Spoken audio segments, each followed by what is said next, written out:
ആ രക്തസ്രവക്കാരത്തി ഇപ്പോൾ അവൾക്ക് ആ ക്ഷണത്തിൽ സൗഖ്യം വന്നു. കർത്താവ് തിരിഞ്ഞു നിന്നിട്ട് ചോദിച്ചു, ആരാ എന്നെ തൊട്ടത്?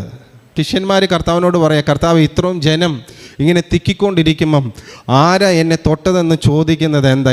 അവൾ അത്യാവശ്യക്കാരിയായിരുന്നു. അനേകര് കൂടെയുണ്ട്, പലതും കാണാനും പലതും കേൾക്കാനും പലതും കുറ്റം വിധിക്കാനും എല്ലാം അനേകർ എന്ത് ചെയ്യുന്നു, തിക്കുന്നുണ്ട്. പക്ഷേ അവൾ അത്യാവശ്യക്കാരിയായിരുന്നു. ഇന്ന് എത്ര അത്യാവശ്യക്കാർ ഇവിടെ വന്നിട്ടുണ്ട്. നിന്നെ കർത്താവ് കാണാതെ മടങ്ങി പോകത്തില്ല. കർത്താവിന് അറിയാം ആരാ തൊട്ടതെന്ന്.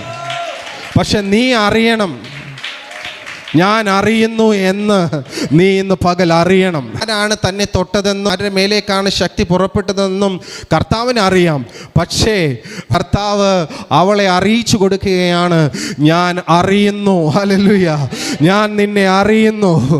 ഹല്ലേലൂയ, ഞാൻ ഇത് വഴി വന്നത് നിനക്കും കൂടി വേണ്ടി